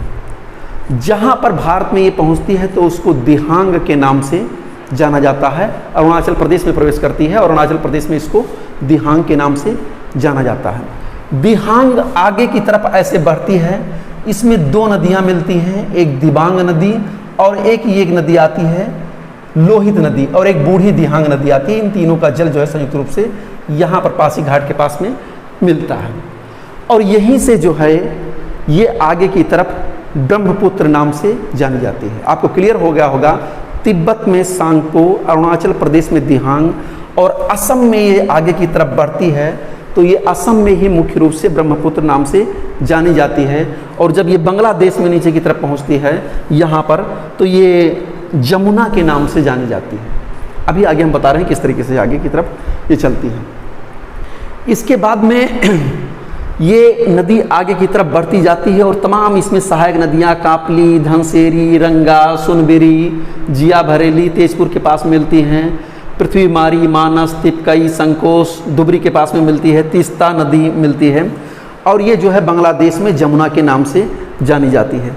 अब इसमें जो है एक नदी और गंगा जो आकर के मिलती है, जिसको मैंने बताया था आपको, वो गंगा जब इसमें ब्रह्मपुत्र में मिलती है तो वहाँ पर ये पद्मा के नाम से जानी जाती है। गंगा और ब्रह्मपुत्र का जल जब संयुक्त रूप से बंगाल की खाड़ी की तरफ अग्रसर होता है तो उसको हम पद्मा के नाम से जानते हैं, और अंत में ये जाकर के मेघना नाम से ब्रह्मपुत्र नदी जो है बंगाल की खाड़ी में विलीन हो जाती है। चूँकि विश्व का सबसे बड़ा नदी डेल्टा क्या कहते हैं, हाँ, नदी द्वीप माजुली द्वीप जो है ब्रह्मपुत्र नदी बनाती है, और यही जो है गंगा और ब्रह्मपुत्र का महान डेल्टा या सबसे बड़ा डेल्टा माना जाता है। इसी पर जो है ब्रह्मपुत्र नदी पर ही एक राष्ट्रीय राजमार्ग संख्या 2 स्थित है, जो सदिया से लेकर के धुबरी तक, नोट कर लीजिए आप इसको, सदिया से लेकर के धुबरी तक ये प्रवाहित मुख्य रूप से नौगम्य के रूप में है, राष्ट्रीय जल मार्ग संख्या 2। और माजुली द्वीप हमने बता दिया। लोहित इसकी एक प्रमुख नदी है जिसको खूनी नदी के नाम से भी जाना जाता है। तो ये था आपका ब्रह्मपुत्र का ड्रेनेज सिस्टम। एक बार मैं फिर से बता दूं, चोमोयुंगडुंग ग्लेशियर से निकलते हुए सांको नाम से जानी जाती है। पूरब की तरफ बहती हुई सिंटेक्सियल बैंड यानी नमचा बरवा के पास में ये दक्षिण की तरफ मुड़ती है। यहाँ पर वो दिबांग लोहित बूढ़ी का नदी यहाँ पर ग्रहण करती है, और यहीं पर ये विश्व का सबसे बड़ा नदी द्वीप माजुली द्वीप बनाती है। आगे की तरफ सुबनवेरी, रंगा, धनसिरी, जिया भरेली का और पृथ्वी, कापली का, मानस, तिपकई का जल ग्रहण करते हुए ये जमुना के नाम से बांग्लादेश में जानी जाती है। गंगा का जल जब इसमें समाहित होता है तो पद्मा नाम से जानी जाती है, और अंत में मेघना नाम से ये जो है विलीन हो जाती है। मेघना नाम से जो है बंगाल की खाड़ी में गिरती है और वहीं पर सबसे बड़ा डेल्टा बनाती है। अब हम आगे चलते हैं, एक ड्रेनेज सिस्टम हम लोगों को और पढ़ना है, वो है प्रायद्वीपीय अपवाह तंत्र। हाँ, इसको आप देख सकते हैं थोड़ा सा, उसे कोई इसकी ज़रूरत नहीं है। गंगा अपवाह प्रणाली तो हमने बता दिया आपको।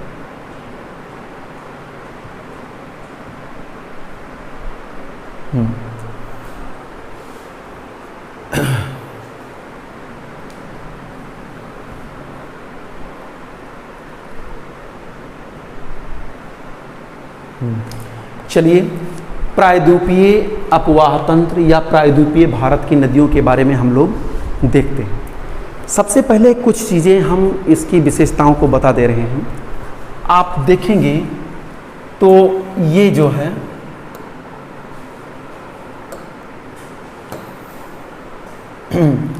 यहाँ पर जो मैं रेखा खींच रहा हूँ,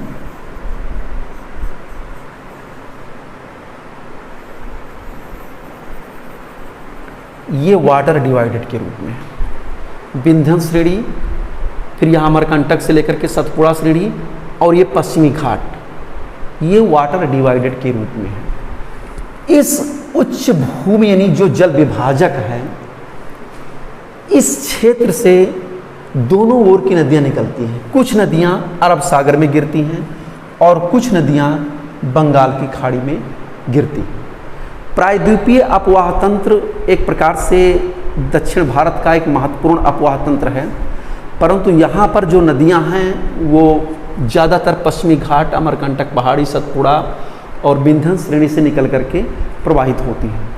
लेकिन इस क्षेत्र की सबसे बड़ी विशेषता है, चूँकि यहाँ पर कोई अस्थायी ग्लेशियर या ग्लेशियर का निर्माण नहीं हुआ है, तो इस क्षेत्र की नदियाँ जो हैं वो वर्षा के द्वारा ही जल प्राप्त करती हैं और उसी के द्वारा अवसिंचित होकर के आगे की तरफ बढ़ती हैं।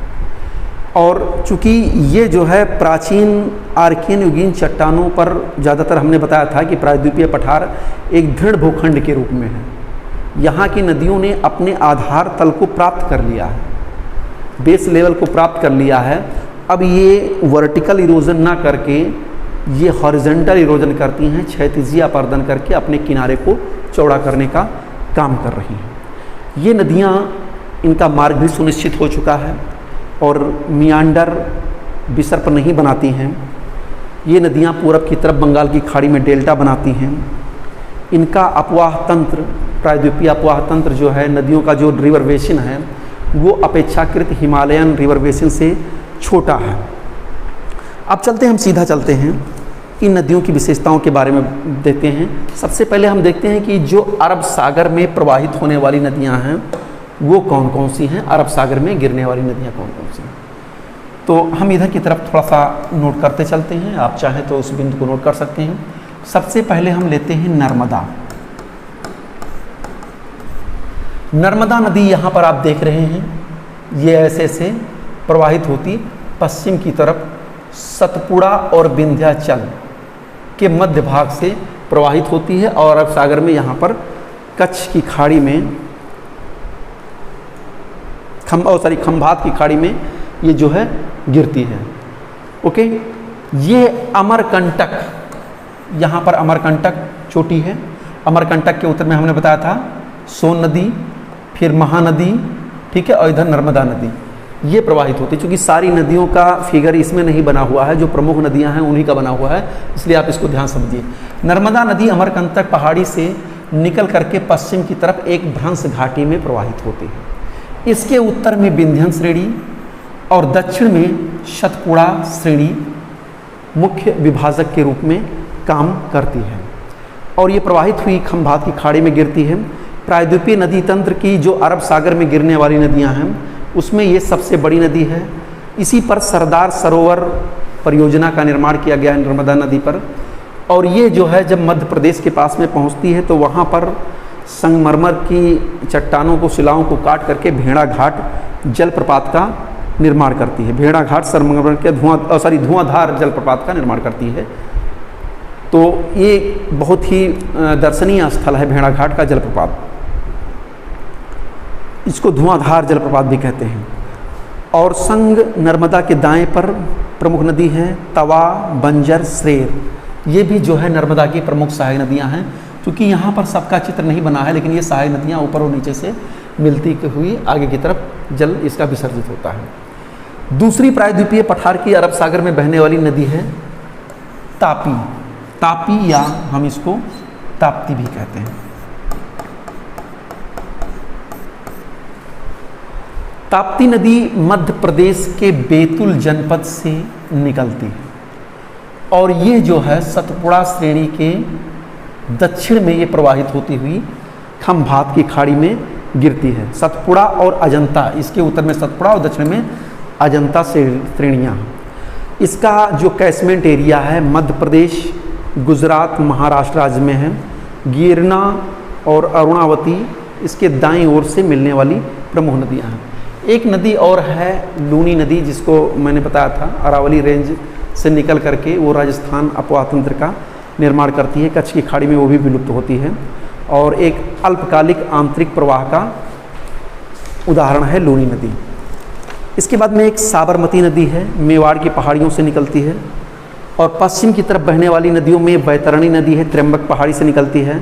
सारावती नदी पश्चिम की तरफ से कर्नाटक के शिमोगा से निकलती है। मांडवी, जुआरी ये गोवा की प्रमुख नदियां हैं। भरतपूजा, अन्नामलाई, पेरियार केरल की दूसरी सबसे बड़ी नदी है। भरतपूजा केरल की सबसे बड़ी नदी है और अन्नामलाई पहाड़ियों से निकलती है। तो ये सब नर्मदा, ताप्ती के अलावा छोटी छोटी नदियां हैं जो विभिन्न क्षेत्रों से पश्चिमी घाट से निकल करके अरब सागर में गिरती हैं। साबरमती, वैतरणी, सारावती, मांडवी, जुआरी, भरतपूजा, पेरियार, इनको आप एक लिस्ट में देख सकते हैं, PDF में देखूंगा, उसको उपलब्ध करा दूंगा। उसमें आपको ये चीज़ मिल जाएगी, आप जो भी बुक पढ़ रहे हैं उसमें इन छोटी छोटी नदियों का उद्गम स्थान और कहाँ पर गिरती हैं इसके बारे में आप जान सकते हैं।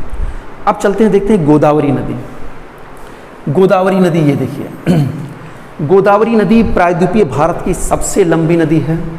इसको दक्षिण की गंगा के नाम से, दक्षिण भारत की गंगा के नाम से जाना जाता है। ये नासिक के पास में यहाँ पर एक है त्रयंबकम, वहाँ से ये जो है नासिक के पास में त्रयंबकम नामक स्थान से निकलती है। आकार और विस्तार में बहुत बड़ी होने के कारण इसको दक्षिण भारत की गंगा कहते हैं। पूर्णा, वर्धा, मंजरा, पेनगंगा, वेनगंगा, पर्णहिता, इंद्रावती, सबरी, गोदावरी की ये सब प्रमुख सहायक नदियां हैं। इसकी अपवाह बेसिन महाराष्ट्र, मध्य प्रदेश, छत्तीसगढ़, उड़ीसा, तेलंगाना और आंध्र प्रदेश में, यानी बहुत लंबा चौड़ा इसका बेसिन है। इसके बाद में गोदावरी के बाद में प्रायद्वीपीय भारत की एक नदी है कृष्णा। कृष्णा नदी महाबलेश्वर, पश्चिमी घाट में महाबलेश्वर से ये निकलती है महाराष्ट्र के पास में। और आप देख रहे हैं कि इसमें कोयना नदी, तुंगभद्रा नदी ये मिलकर के ये नदियाँ जो है सहायक नदियाँ हैं। उत्तर में कोयना नदी, दक्षिण से तुंगभद्रा नदी इसमें आपस में मिलती है। इनका संयुक्त जल आगे की तरफ बढ़ता है और यहाँ पर नागार्जुन सागर बांध भी कृष्णा नदी पर बनाया गया है। और मैं आपको बता दूं कि तुंगभद्रा जो है वो कृष्णा की, यहाँ पर देख रहे हैं, ये कृष्णा की सबसे बड़ी नदी है। उसके बाद में कोयना है, तो कोयना नदी पर एक बांध भी बनाया गया है, कोयना डैम, जो 1967 में भूकंप के द्वारा जो है टूट गया था, कोयना डैम। तो तुंगभद्रा सबसे बड़ी नदी है और तुंगभद्रा आगे चलती हुई आंध्र प्रदेश में भारत का एक दूसरा बहुत बड़ा डेल्टा यहाँ पर बनाती है। इसी पर जो है मैं एक है कृष्णा नदी जल विवाद, आंध्र प्रदेश, कर्नाटक और महाराष्ट्र में इस कृष्णा नदी के जल के बंटवारे को लेकर के एक विवाद की स्थिति भी बनी हुई है। एक नदी और आपको पढ़नी है जो है महानदी। यहाँ पर इसकी लोकेशन महानदी पर है। महानदी छत्तीसगढ़ में यहाँ पर सिहावा पहाड़ी है। सिहावा पहाड़ी से निकल करके महानदी आगे की तरफ चलती है और उड़ीसा में बहती हुई पारादीप यानी बंगाल की खाड़ी के पास में ये गिर जाती है। शिवनाथ, माड और ईब इसके बाएं की तरफ से आने वाली नदियां हैं, इसमें नहीं लिखा हुआ है। और दाएं ओर जोंक और तेल नदियां इसमें मिलती, हीराकुंड बांध, टिकरपारा बांध, ये सब जो है महानदी पर बनी हुई है। इसका अपवाह तंत्र महाराष्ट्र, छत्तीसगढ़, मध्य प्रदेश, झारखंड और उड़ीसा में है। एक नदी और भी है कावेरी, इसको आप देख सकते हैं। कावेरी नदी कुर्ग जिले में कर्नाटक के ब्रह्मगिरी पहाड़ियों से निकलती है और ये नदी बेसिए दक्षिण पश्चिम, अच्छा ये कावेरी नदी जो है ये इधर का जब मानसून आता है दक्षिण पश्चिम तो इससे भी जल प्राप्त करता है, उत्तर पश्चिम से भी जल प्राप्त करता है। तो कावेरी नदी में कभी भी सूखे की स्थिति नहीं होती। इस नदी में पर्याप्त मात्रा में जल प्राप्त होता रहता है और ये जो है शिव समुद्रम जलप्रपात बनाती है कावेरी नदी, जो बहुत ही प्रसिद्ध है, दर्शनीय पर्यटन स्थल है। तिरुचिरापल्ली, श्रीरंगपट्टनम, ये सब कावेरी नदी के तट पर ही बसी हुई है। ओके, तो ये चीज़ हो गया। तुंगभद्रा के बारे में मैंने बता दिया है। तुंगा और भद्रा दो नदियों से मिलकर बनी है। पश्चिमी भाग में काडूर जनपद से निकलती है। कुमुद, वर्धा, हगरी, हिंद, तुंगभद्रा, ये सब तुंगभद्रा की सहायक नदियां हैं। एक नदी पेन्नार नदी है जो कर्नाटक से निकलती है, इसमें नहीं है। पेन्नार नदी यहीं पर होगी, ये नदी है पेन्नार। पेन्नार नदी कर्नाटक के चेन्नाकेसो पहाड़ी से निकलती है। पेन्नार नदी यहाँ पर है कर्नाटक में, चेन्नाकेसो।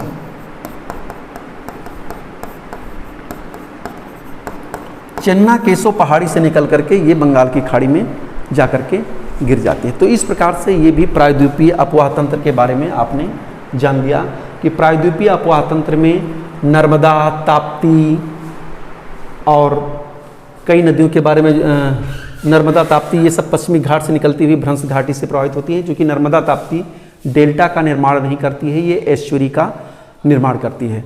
और फिर मांडवी, जुआरी, हमने बताया गोवा में, शारावती, ये सब नदियाँ पश्चिमी घाट में गिरती हैं। और कृष्णा, कावेरी, तुंगभद्रा, ठीक है, महानदी, गोदावरी, ये सब जो है बंगाल की खाड़ी में गिर करके डेल्टा का निर्माण करती है। अब देखते हैं हम आगे की तरफ थोड़ा सा।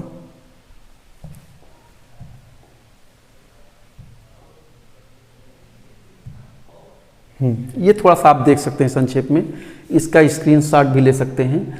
कौन सी कहाँ से निकलती है, उसकी लंबाई कितनी है, मुख्य सहायक नदियाँ कितनी हैं, क्योंकि मानचित्र में हमने इस चीज़ को बता दिया है। आप देख सकते हैं गोदावरी नासिक के त्रयंबकक पठार से 1465 किलोमीटर, 1465 किलोमीटर इसकी लंबाई है। मंजरी, पेनगंगा, वर्धा, वेनगंगा, इंद्रावती, सबरी, परनहिता, ये हैं गोदावरी की सहायक नदियाँ। दूसरा अभी जो मैंने बताया था कृष्णा महाबालेश्वर के समीप निकलती है, 1400 किलोमीटर इसकी लंबाई है। कोयना, घटप्रभा, मलप्रभा, भीमा, तुंगभद्रा, मूसी, मुनेर, ये जो है कृष्णा की नदियां हैं। इसके बाद में है नर्मदा नदी, अमरकंटक पठार से निकलती है, सब पश्चिमी घाट से। इसकी सहायक हिरण और सांग, वरना, कोलार, बुरहनार, तवा और कुंडी, ये प्रमुख नदियां हैं। फिर महानदी दंडकारण्य पठार से निकलती है, जो मैंने बताया मध्य प्रदेश के बैतूल के आसपास के क्षेत्र से। ईब, मड, हांसदेव, सियोनाथ, ओग, जोंक, तेल, ये जो है महानदी की सहायक नदियां हैं। कावेरी नदी ताल कावेरी स्रोत इसका है मुख्य रूप से हेंगारी, हेमावती, लोकपावली, सिमरा, अर्कावती, काबनी, भवानी और अमरावती ये क्षेत्र है। ताप्ती नदी बैतूल जनपद से। तो ये था नदियों के बारे में। अब कुछ चीज़ें हमें बताना था आपको कि जो झील है, झील के बारे में भी पढ़ाना था इस लेक्चर में, तो थोड़ा सा मैं बता दे रहा हूँ कि जो प्रमुख झील हैं, कौन किस राज्य में कौन कौन सी झीलें हैं, तो आपको इस फिगर में थोड़ा सा आप देख सकते हैं।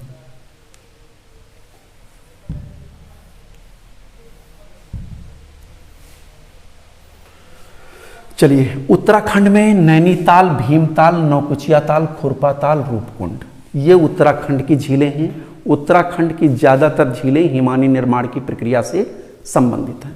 दूसरा, गुजरात में नल सरोवर, नारायण सरोवर, ये गुजरात की झीलें हैं। हरियाणा में सूरजकुंड झील है। पंजाब में कालिंजी, हरके, रोपड़ है। राजस्थान में पिछौता झील, सांभर झील, पंचभद्रा, राजसमंद, जायसमंद, डिडवाना, ये राजस्थान की झीलें हैं। और पुष्कर, फतेह सागर, उदय सागर। जम्मू कश्मीर में डल झील, उलर झील, अनंतनाग, नागिन, वेरीनाग, शेषनाग, सोमारिरी एवं पोनांग, पांगांग। तो मेघालय में उमियम, मणिपुर में लोकटक, ये सबसे प्रसिद्ध झील है, इसके बारे में अभी हम बता दे रहे हैं। मिजोरम में पाला झील, सिक्किम में गुरडोंगमर, चोलामू, केरल में बेबनाद, अष्टमुंडी झील, ये बहुत ही फेमस है, कई बार परीक्षा में ये आ चुका है। फिर तमिलनाडु में वेरीजाम, ऊटी, कोड़ाईकोनाल भी आ चुका है परीक्षा में। असम में दीपोर झील, सोनबिल, चपनाला। महाराष्ट्र में लोनार, पवई, गोरोवाड़ा, सलीम अली सरोवर। तेलंगाना में हुसैन सागर, उस्मान सागर, हिमायत। और आंध्र प्रदेश में कोलोरू। थोड़ा सा मैं आपको यहाँ पर एक चीज़ और बता दे रहा हूँ, क्योंकि झील का कॉन्सेप्ट हम पहले पढ़ा चुके हैं, इसलिए इसमें पढ़ाने की जो ज़रूरत नहीं है। एक झील देख लेते हैं, लोकटक झील, जो मणिपुर में स्थित है। ये उत्तर पूर्वी भारत की सबसे बड़ी मीठे पानी की झील है। इस पर तैरते हुए द्वीप पाए जाते हैं, जिसे फूम डिश कहा जाता है। और लोकटक झील इसलिए फेमस है क्योंकि यहाँ पर तैरता हुआ राष्ट्रीय उद्यान केबुल लामजाओ नेशनल पार्क,